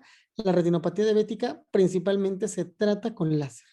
Es el gold estándar, es lo que se ha visto que mejora el control del paciente, de la retina del paciente. Y el edema macular diabético no le podemos poner láser. Antes se ponía a niveles muy bajos. Actualmente se pone antiangiogénico. ¿Para qué? Para tratar de disminuir el grosor y el líquido que llegan a tener debajo de la retina y así mejorar la visión. No sé si hasta aquí hay alguna pregunta. Empezamos a Sí, degeneración macular. sí, justo hay algunas preguntas que nos hacen los colegas, para que nos lo podamos responder. Creo que hay algunas preguntas de Rob así chiquititas nomás. Dice, en los Sí. pacientes que se encuentran en estadio 1 o 2, ¿cada cuánto se le hace seguimiento y cómo saber si están empeorando? Creo que ya lo mencionaste, ¿no? Que es semanal y ¿cómo nos damos cuenta que están empeorando? Por ejemplo, nosotros usamos también fotos clínicas y también las podemos comparar, ¿no? ¿Qué nos puedes comentar al respecto? Sí, mira, hay tablas para saber qué es lo que vas a hacer. Por ejemplo, en un estadio 1 o 2, lo puedes vigilar de 1 a 2 semanas, pero que tú estés seguro que es un estadio 1 o 2, ¿sí? Y depende de qué, depende también de la zona. No es lo mismo tener zona 1 y que tengas un estadio 2 a que tengas una zona 2 anterior con un estadio 2. ¿Por qué? Les voy a poner la foto nuevamente. ¿Por qué no es lo mismo? Porque mientras más pegado esté al nervio y a la mácula, más riesgo tiene el paciente de que se desprenda. Ahora, es lo que les decía, no es lo mismo tener un estadio 1 o 2 en la zona 1, porque está más central, ahora sí que está más en el centro de mejor visión, a tener un estadio 1 o 2 en la zona 2. No es lo mismo. Mientras más cerca esté la retina avascular o en la retinopatía del prematuro, más riesgo tiene el paciente de perder la visión. O sea, si tú lo dejas, si no lo estás vigilando. Entonces, mientras más cerca, pues lo tienes que ver más pronto. Por ejemplo, si tú tienes una zona 2 y un estadio 2, lo puedes ver en 2 semanas. Pero si tú tienes un estadio 2 en la zona 1, ten cuidado. ¿Por qué? Porque el paciente se te puede desprender en cualquier momento. ¿Sí? O sea, ahí, por ejemplo, pueden migrar muy pronto a un estadio 3. O, por ejemplo, hay algo que se llama agresiva posterior, donde la proliferación fibrovascular es plana y muchas veces a veces no te das cuenta. Y entonces es plana y tracciona en la retina y la desprende. Son pocos pacientes, pero como su nombre lo dice, son agresivas posteriores. Entonces, ¿cuál es la característica de las agresivas posteriores? Es que ellos pueden migrar de un estadio 1 a un estadio 4 en un día. Puede ser que no, y es más, o sea, clínicamente no es visible y tú piensas que está en un estadio 1 y al otro día está en un estadio 4 y está desprendida la retina. Esas son las agresivas posteriores. Afortunadamente no son frecuentes. Pero bueno, entonces, Mm. en cuanto al seguimiento, mientras más cerca esté de la mácula, más pronto tienes que verlo. Y Ya. también, pues, dependiendo del estadio que tenga, ¿no? Claro, sí, totalmente de acuerdo, doctor. Y bueno, y ahí nos hacen la pregunta, dice, ¿no? ¿Solo se da terapia angiogénica en estadio 3? Ujú. Eh, Mira, el estadio 1 y 2 lo vigilas, solamente lo vigilas. ¿Para qué? Para que no tenga un estadio 3. El estadio 3 lo inyectas. El estadio 4A podrías inyectarlo, pero debes tener en cuenta que debes de tener acceso a un quirófano al día siguiente. Debe estar disponible un quirófano al día siguiente. ¿Por qué? Porque algunas veces la hialoides está pegada, pero cuando inyectas el medicamento puede ser que se despegue y no te traccione la retina. Pero si desafortunadamente te tracciona la retina, entonces se desprende y ese paciente lo tienes que meter a operar. Entonces, en el 4 ¿lo podrías inyectar? Sí, sí lo podrías inyectar, pero teniendo en cuenta eso. Y obviamente tienes que estandarizar al paciente. Tienes que ver, ¿no? O sea, que a lo mejor tenga un poco de desprendimiento, un desprendimiento muy, muy pequeño, ¿sí? O individualizar al paciente. ¿Para qué? Pues para ver que tenga un desprendimiento muy pequeñito y poder aplicar el antihigiénico, pero sabiendo que tienes el quirófano disponible. Porque si no, pues obviamente ese paciente se te va y lo deja ciego. Sí, y es importante lo que dices, ¿no? Claro, y también se puede inyectar en estadio 1 o 2 cuando está en zona 1 y está con plus encima. Con plus, sí, Con con plus, plus, sí. con plus sí se tiene que inyectar, o sea, cuando está en zona 1 cualquier estadio y plus es criterio de inyección.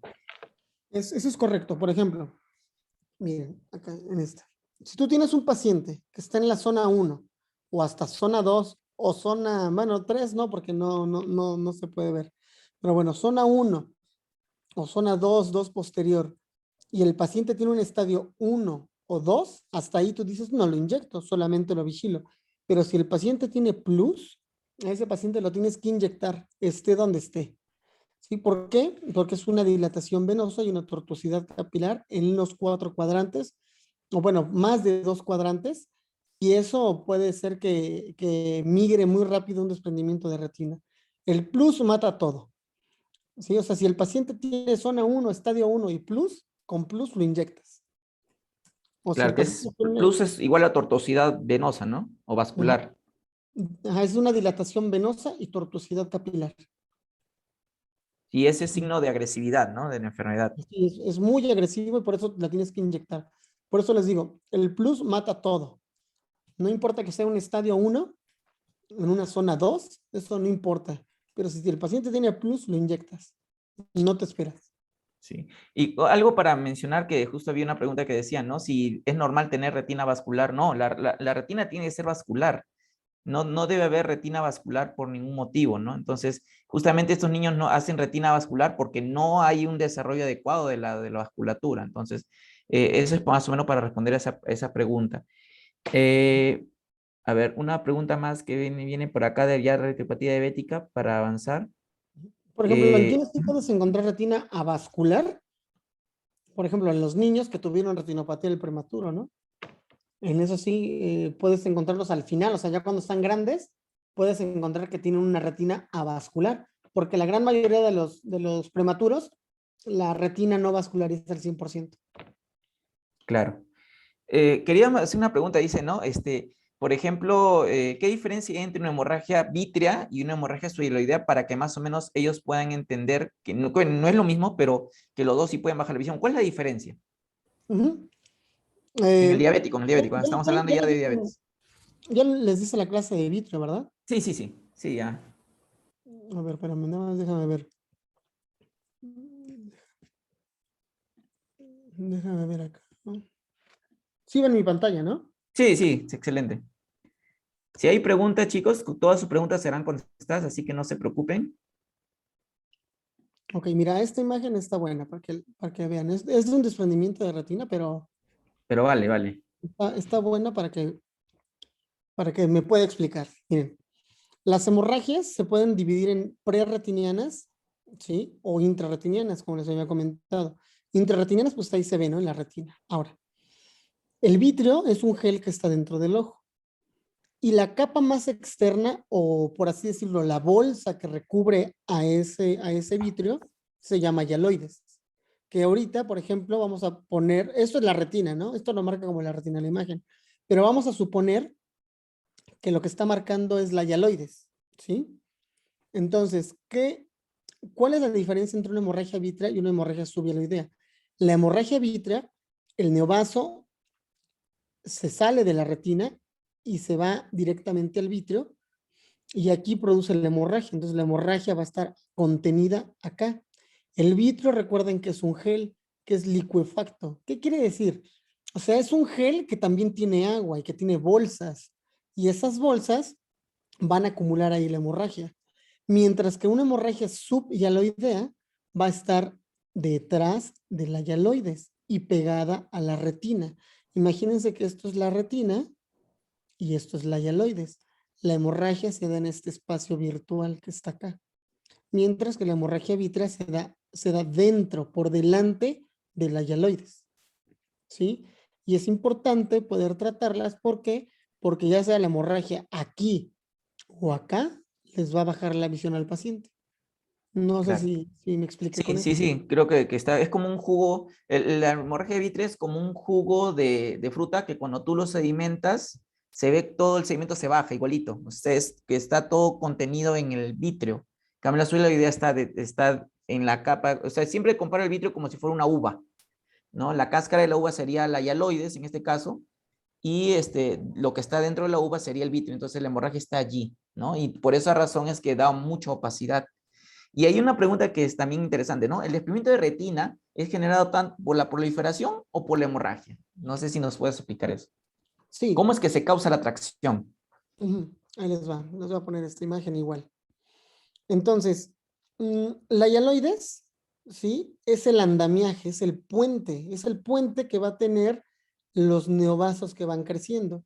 El neovaso lo podemos ver como la imagen que estaba acá, ¿no? O sea, Ahorita se las pongo. Estos son neovasos, ¿sí? Estos neovasos tienen que tener un camino o agarrar algo con lo cual ellos puedan sobrevivir y puedan seguir creciendo. ¿Qué es lo que hace que puedan crecer y que puedan ir expandiéndose? Pues es la hialoides. Entonces, mientras la hialoides, mientras los neovasos se vayan a la hialoides, van a seguir creciendo, crecen, y posteriormente esto ya se le va a llamar proliferación fibrovascular.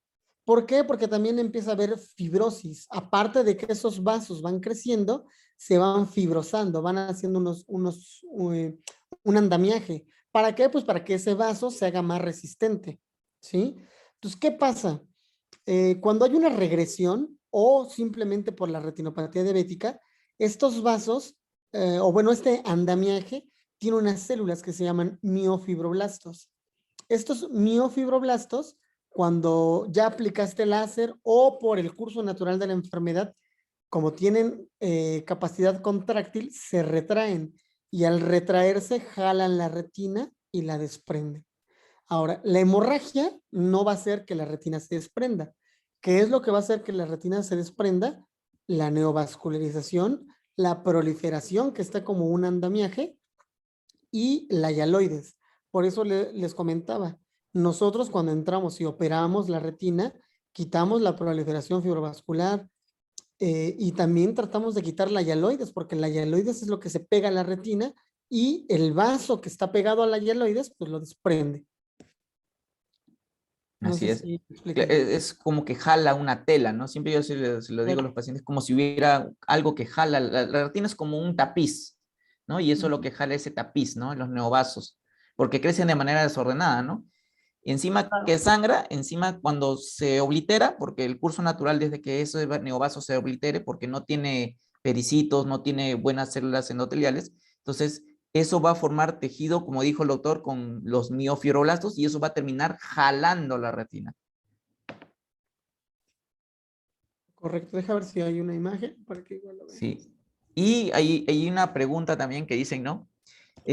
Un paciente bien controlado puede tener retinopatía diabéticas siendo, a pesar que un paciente pueda estar bien controlado, ¿puede tener retinopatía diabética? ¿O cómo debería ser el control de estos pacientes? ¿O qué consideraciones tenemos que tener? Sí, los pacientes que tienen, que son diabéticos y aunque tengan un buen control, se ha demostrado que a partir de los 20 años de ser diabéticos van a tener algún grado de retinopatía diabética. O sea, ninguno se va a salvar. Todos van a tener algún grado de retinopatía diabética. Obviamente, mientras más controlado esté el paciente, pues menos agresiva va a ser, ¿no? No va a tener un desprendimiento de retina traccional. Pero mientras más el paciente esté menos controlado, pues obviamente eso va a hacer que el paciente pues tenga mayores complicaciones y se pueda desprender la retina. Miren, acá en esta imagen se puede ver, ¿verdad? Sí, sí, excelente. Ok. Entonces, primero vemos que crece el neovaso, que es esto que está acá. Pero posteriormente necesita un andamiaje para seguir creciendo, que se lo dé el vítreo, ¿sí? Y aparte también se lo da el tejido fibrovascular que se encuentra acá. ¿Qué es lo que pasa? Como dijo el doctor Munaico, los vasos se van a obliterar, ya sea por sí solos, por el grado de isquemia que va a haber, o porque nosotros aplicamos láser, se puede obliterar. Entonces, esta proliferación se va a la retina y se queda pegada. Cuando el paciente está demasiado activo y nunca le han dado láser, esto jala la retina y la desprende. ¿Sí? Entonces, ¿qué es lo que desprende la retina? Pues la proliferación fibrovascular, más aparte la hialoides. Por ejemplo, cuando nosotros entramos a una cirugía, lo que nosotros hacemos es levantar esto o tratar de cortar esto. A veces no lo puedes cortar al 100%, pero cortas acá, cortas acá, cortas acá y cortas aquí. ¿Para qué? Para que se rompa la tracción que hay acá y la retina se relaje, digamos que relajarse, ¿no? Para que la retina vuelva a su lugar. Así es, justo la pregunta que seguía era, ¿no? ¿En qué consiste el tratamiento de la retinopatía diabética, ¿no? O sea, hay un tratamiento médico y hay un tratamiento quirúrgico, ¿no? Entonces, no sé si nos puedes hablar al respecto. Claro, en la retinopatía diabética, por eso les comentaba, proliferativa y no proliferativa. No proliferativa, el paciente debe controlar azúcar o glucosa, triglicéridos, colesterol y la presión arterial. Porque como ya les puse en una tabla, los cuatro van a formar inflamación, radicales libres, y van a hacer que haya también aumento del VGF. Entonces, importante el control metabólico en la retinopatía diabética no proliferativa. Pero en la proliferativa, ahí el gold estándar es láser, aplicar láser. Y por ejemplo, ¿cuándo hacemos una cirugía? Cuando el paciente tiene una hemorragia vítrea o una hemorragia subhialoidea. Pero el propósito de la cirugía no es que el paciente mejore la vista. El propósito de la cirugía es que tú puedas tratar la retina, ¿sí? Porque a lo mejor tiene la hemorragia en el centro de mejor visión y eso hace pues, que el paciente, ¿no? Miren, por ejemplo, así como esto. Mm, Creo que está más Entonces, adelante. sí, más adelante, sí. O sea, para que entiendan ellos, de repente no nos entienden cuando hablamos de láser. ¿Qué es lo que hace el láser para que Ah, funcione, no? ok. Hay dos teorías de láser. Entonces, por ejemplo, en la proliferativa, si te da permiso de poder poner láser, le aplicas láser. Pero si toda esta hemorragia estuviera acá, no te deja ver a ti, ni te deja poner láser, ni a ti ni al paciente. Entonces tienes que operarlo para quitarle el sangrado y poner láser. Entonces el fin del tratamiento del paciente diabético es láser, no es otra cosa. Ahora, ¿el láser para qué sirve? El láser, una de las teorías, dice que hace una ventana directa entre la retina y el EPR. ¿Para qué? Para que la coroides que está detrás pueda oxigenar a la retina. Y el otro es que esta oxigenación permite que el VGF disminuya, o sea, la cantidad de factor de crecimiento vascular endotelial disminuya y el paciente se controle. Para eso es el láser, para tratar de que se controle la retinopatía diabética. Pero si el paciente no se controla metabólicamente, así apliquemos láser lo más que se pueda. Hay pacientes que llevan 10 sesiones y no están controlados y siguen sangrando. Eso tiene que ver mucho con el control metabólico del paciente. Entonces, el láser sirve para crear, por así decirlo, como ventanas. ¿La ventana para qué? Pues para que se pueda oxigenar de la coroides a la retina, porque recuerden que en la retina por la diabetes los vasos se cierran, se obliteran. Entonces genera isquemia y la isquemia genera neovasos y los neovasos generan desprendimientos de retina en algún momento. Entonces, hacemos un orificio, por así decirlo, artificial con el láser y hacemos que el oxígeno que llega a la coroides pase a la retina y la retina se estabilice y se controle. Exacto. Y bueno, y cuando uno hace una vitrectomía, no sé si tienes algún video de una vitrectomía de diabético, ¿lo tienes por ahí? A la mano no. Bueno, no te preocupes. Pero la idea es de que con la vitrectomía nosotros sacamos el vitrio y al sacar el vitrio, pues también recogemos esa sangre, se aspira toda esa sangre y se cortan las tracciones, como mencionó Felipe, y eso permite reoxigenar la retina y sacar esa retina isquémica. Recuérdense que uno de los tejidos con más alta demanda metabólica es la retina. La retina y el cerebro tienen una demanda metabólica por milímetro cuadrado muy alta, más alta de todo el organismo. Entonces, por esa razón es que tratamos de reoxigenar la retina, ¿no? Y esa es la finalidad, siempre reoxigenar la retina. Tengo, a ver, déjame ver, creo que sí tengo uno. Sí. No sé si hay alguna otra pregunta de parte de los chicos. Todavía nos falta tocar degeneración macular y creo, oclusiones, creo, ¿no? Sí, No sé si nos dará el tiempo o si tú puedes darnos esa clase después o en otra sí, ocasión. también. No, no hay ¿Sí? problema. Sí, a ver, creo que Pero creo que vamos para que nos quede tiempo y explicarles mejor, ahorita ponemos el video y ahí podemos contestar las preguntas que nos puedan hacer. esta paciente, eso es una paciente de Endofta, ¿eh? Es una paciente de endoftalmitis. pero creo que tengo el de los casos clínicos de la amiloidosis. Sí, claro, o sea, Entonces, para para que que no, los chicos ahí se va a ver entiendan, más.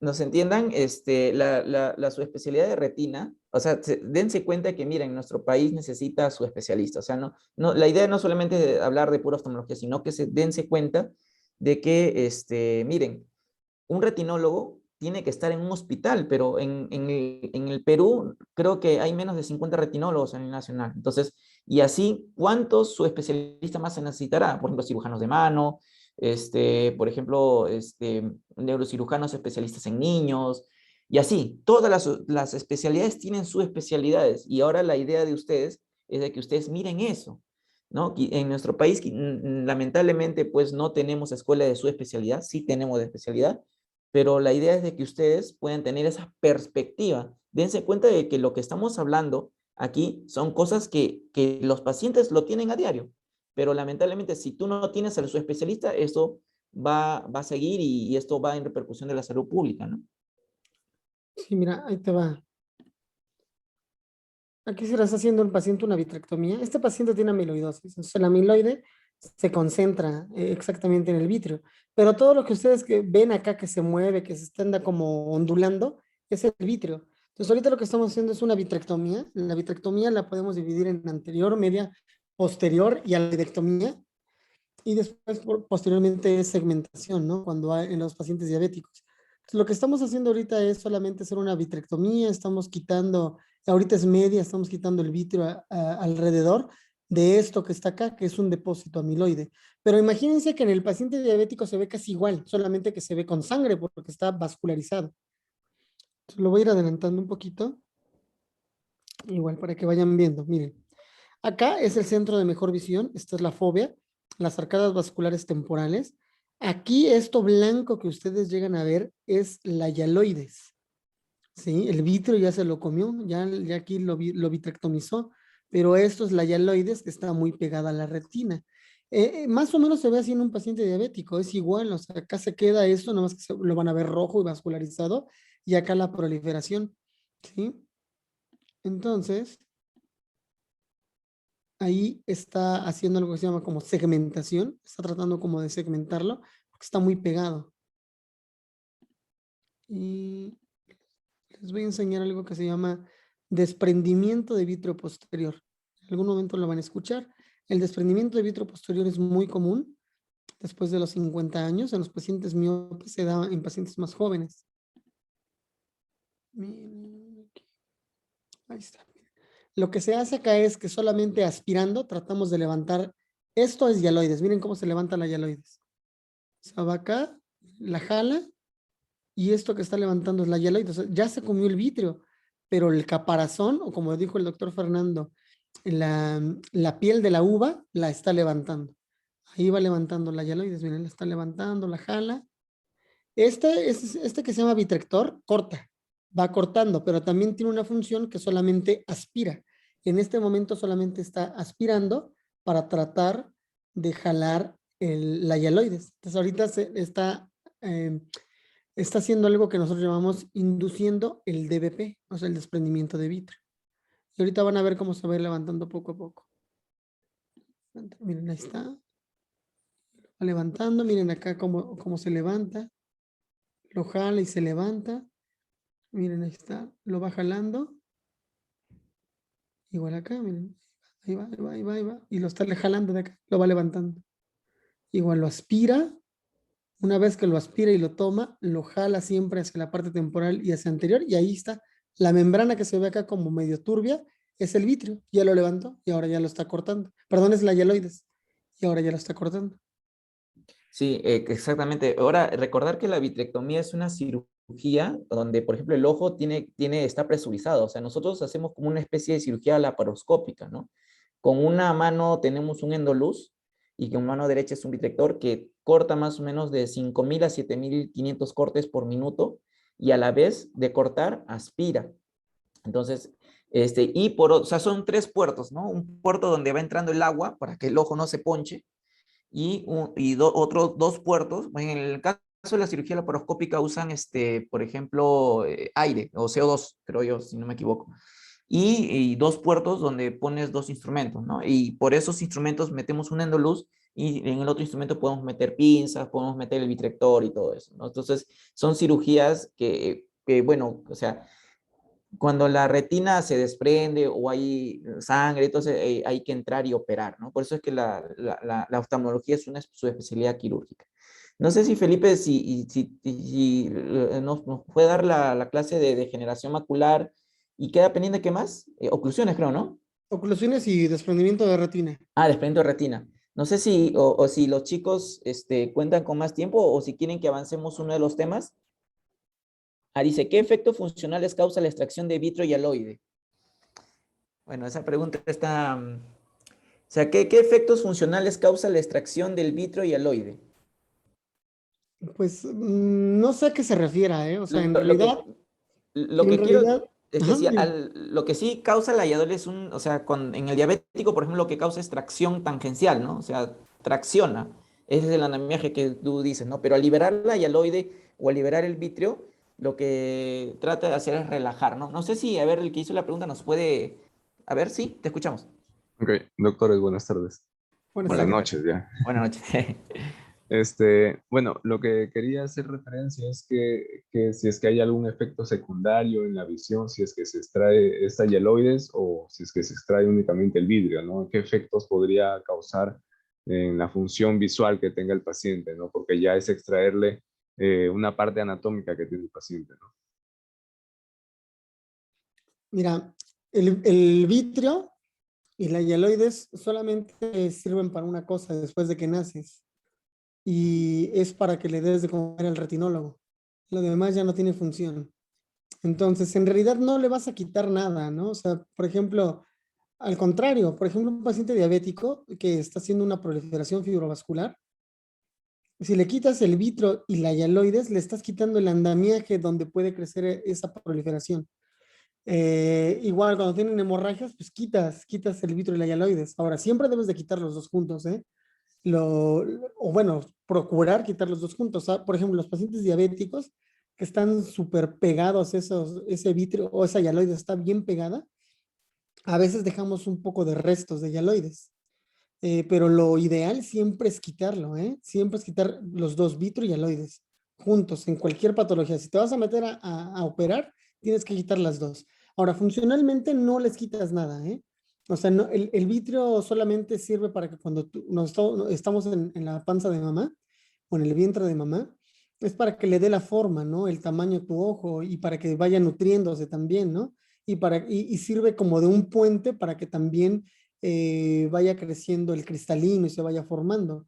Pero en realidad, posteriormente, el vitrio no te va a servir de nada. Aquí lo importante es la retina.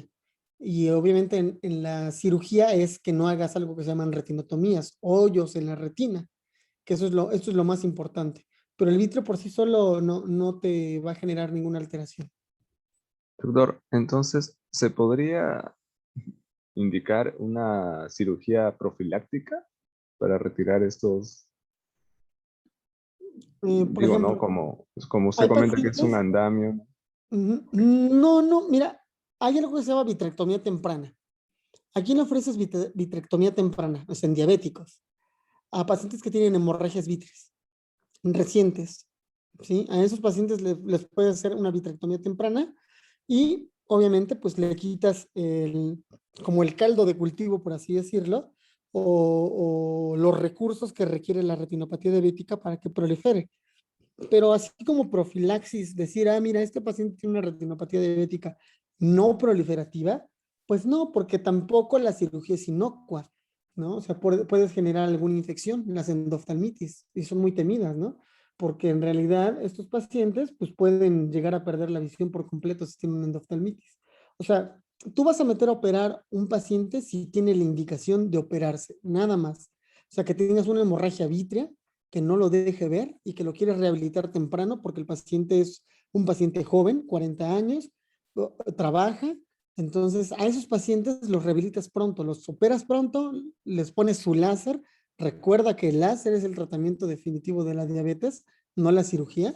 y lo tratas de rehabilitar pronto para que rápido él se integre a sus actividades normales, ¿no? Pero por sí sola una vitrectomía no está indicada. Hay algunos pacientes que tienen flotadores, miodesopsias, que son moscas volantes, que se quieren operar también, ¿no? Por eso, pero no los operamos, porque en realidad no lo vas a someter a un evento quirúrgico con un riesgo de que tenga una endoftalmitis, solamente pues porque el paciente tiene los flotadores. Sí, justo hay hay una pregunta que sí me ha dejado un poco, me ha dejado un poco sorprendido y gratamente sorprendido, ¿ah? Que y nos están hablando de, por ejemplo, dice, ¿cuáles son los factores de mal pronóstico de la vitrectomía y el agujero macular? ¿Y qué otras alternativas a la vitrectomía tenemos para tratamiento de esta patología? Hablar de agujero macular es bien grande, pero a ver si lo podemos hablar de un poquito de eso. Mm.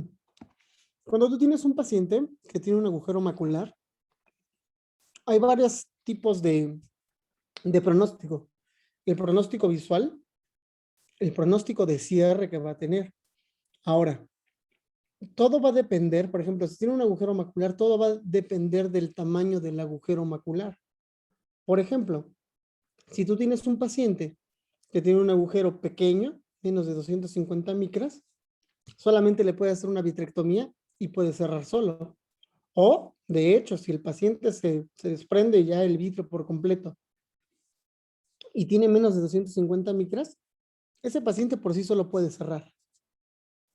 Ahora, si el paciente tiene de 250 micras a 400 micras, lo que está indicado es hacer la vitrectomía, o sea, quitar el vitrio, la hialoides, y hacer algo que se llama limitorrexis, que es tomar la limitante y hacer como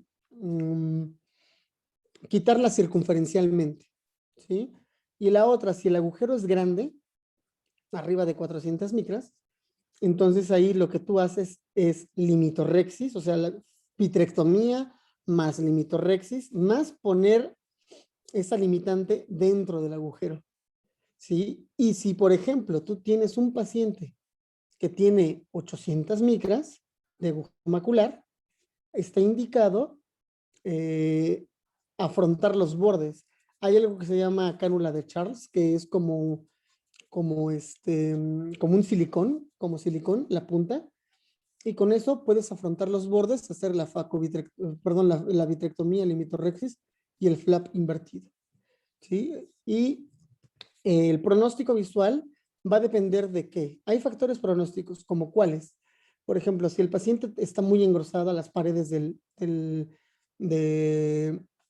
del agujero macular, si tiene múltiples quistes, si tiene atrofia de las capas de la retina, son factores del mal pronóstico visual. Por ejemplo, si el paciente también tiene un agujero grande, arriba de 400 micras, el pronóstico de cierre también no es tan bueno. ¿Sí? Y tampoco el pronóstico de mejoría visual tampoco es tan bueno. ¿Sí? Entonces, va a depender mucho del tamaño que tenga y del tiempo de cronicidad que tenga ese agujero.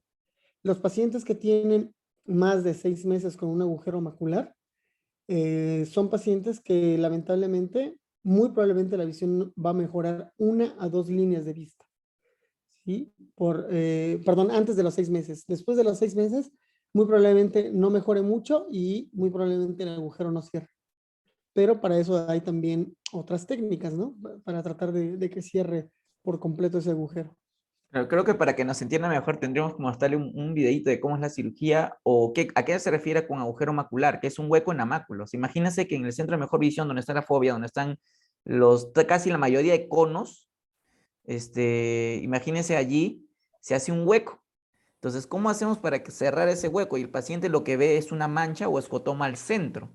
Bueno, no hemos tocado esto porque en realidad el tema de agujero macular es un tema muy de su especialidad. No creo que les pregunten eso en un examen de residencia o un examen de ENAM, pero sí, o sea, al menos para que tengan en cuenta de que existen, ¿no? Y que si por ahí alguien le dice agujero macular, pero si no me enseñaron oftalmología, pues agradecemos mucho la pregunta del colega. Y acá hay un agujero macular. Me voy a poner la foto para que también ustedes... Entonces, este es un OCT, ¿no? Es una tomografía de coherencia óptica. Lo que les estaba mencionando del vitrio El vitrio está acá. La hialoides está aquí y está íntimamente adherida a la membrana limitante interna. ¿Sí? ¿Qué es lo que hacemos en un agujero macular? Factores pronósticos, el tamaño del agujero macular, la base que tiene, el diámetro que va a tener y también obviamente el tiempo de evolución y los quistes que tenga, ¿no? Mientras tenga más pseudoquistes, el pronóstico visual no es tan bueno. Si tiene focos hiperreflécticos, que son puntos blancos, tampoco el pronóstico es tan bueno. Este paciente tiene un agujero macular de espesor completo, ¿sí? O sea, el centro de mejor visión, acá está este agujero, que lo representa el OCT-B acá. Entonces, este paciente, por ejemplo, todavía tiene adherido el vitrio, que esto fue lo que lo jaló y lo que abrió e hizo el agujero. Por ejemplo, en este paciente yo creo que, no sé, pensando que tuviera menos de 250 micras, lo que puedes hacer para que se desprenda, que no está descabellado, es hacer algo que se llama neumovitriolisis. Pones gas dentro de la cavidad y le mandas posición, que esté moviendo la cabeza, para que se llegue o se trate de liberar esta hialoides que está pegada. ¿Sí? Esa es una. La otra es que lo operes, te metes y quitas el vitrio, nada más haces vitrectomía y esto que se levantó, ¡puc!, se pega acá. Si es menos de 250 micras.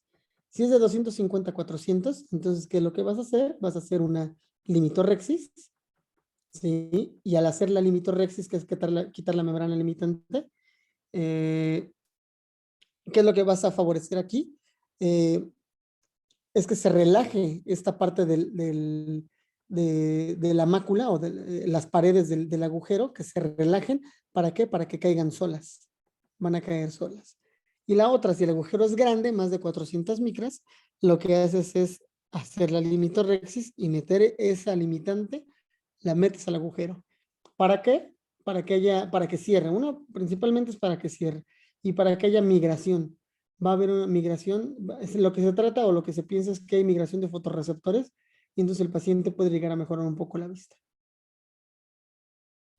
Así es. En realidad es una pregunta bastante interesante.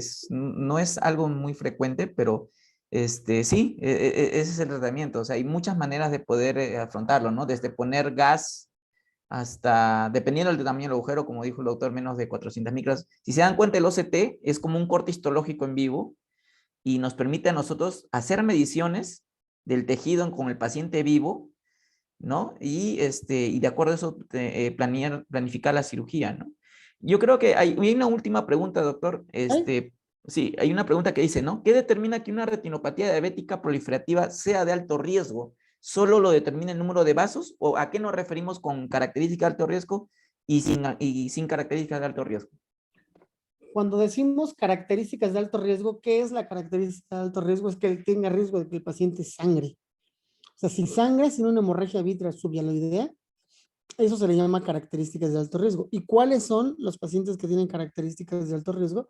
Los que tienen neovascularización a nivel del nervio, ¿sí? O papilar, ¿sí? Más de la mitad de lo que mide el disco, de lo que mide el nervio. Le voy a poner la foto.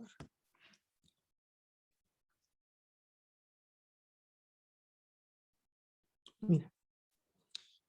Por ejemplo, este paciente tiene neovasos y esos neovasos están más de la mitad del disco. Está aquí en esta mitad y está aquí en la otra mitad.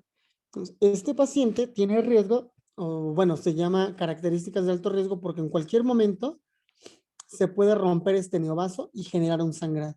A eso se refiere la característica de alto riesgo.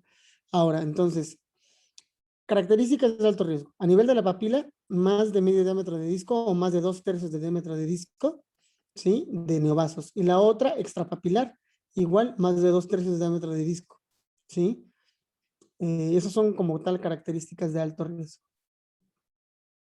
Claro, son características que ese paciente cualquier momento va a sangrar. Si yo no hago nada, pues ese paciente va a hacer un hemovitrio, ¿no? Entonces, a eso se llama característica de alto riesgo, ¿no? Ujú. Entonces, sí, estoy totalmente de acuerdo. Nos vas a mostrar, creo, una imagen, creo, ¿no, no, Feli? Les quería mostrar una imagen de OCT para que...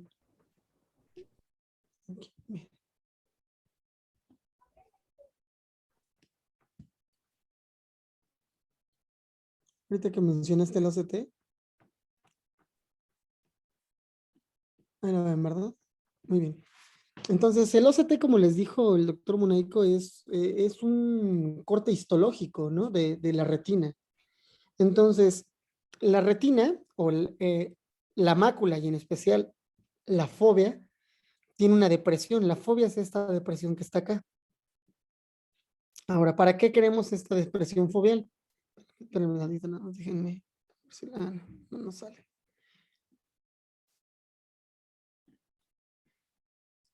Bueno, ¿para qué quieren esta depresión foveal? Esto que ustedes ven acá. Las capas, perdón, en la fóvea no hay capas internas de la retina. Las capas internas de la retina van de aquí hasta acá, que es lo más blanco. Y las capas externas de la retina van de aquí hasta el EPR, ¿sale? O sea, de acá hasta acá, ¿sí? Aquí están los fotorreceptores. Los conos están acá.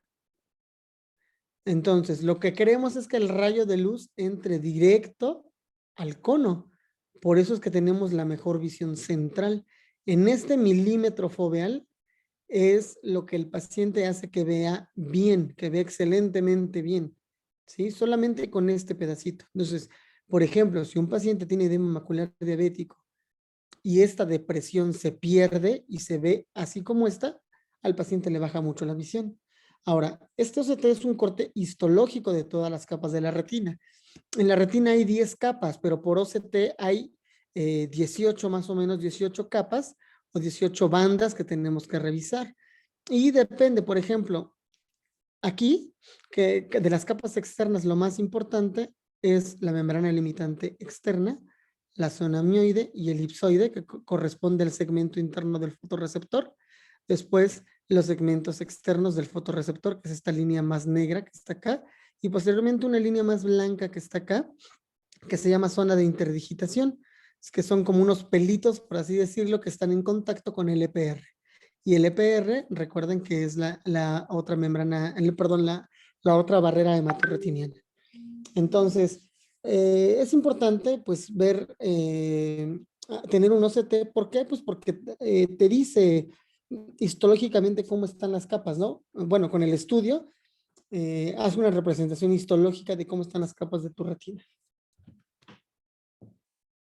Así es, doctor Felipe, es muy, muy interesante. La verdad que hablar de retina, bueno, es algo que nos apasiona, es algo muy grande, como se han dado cuenta, es una subespecialidad muy bonita, tiene parte quirúrgica, tiene parte clínica, tienes que saber de medicina interna, tienes que saber reumatología, tienes que saber de todo, hasta un poco de pediatría, ¿no?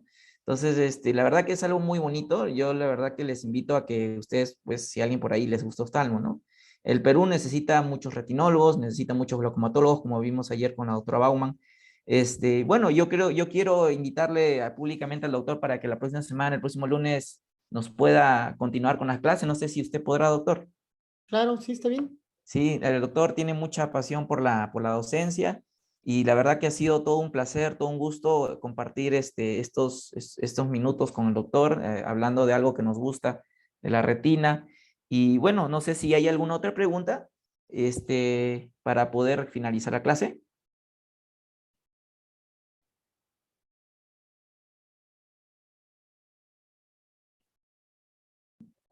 Dice, en caso de visión 2020, la última pregunta, en caso de visión 2020 y tracción vitreomacular con formación de quiste y edema macular, ¿se sugiere hacer cirugía o esperar evolución? Ah, ya, está interesante esa pregunta.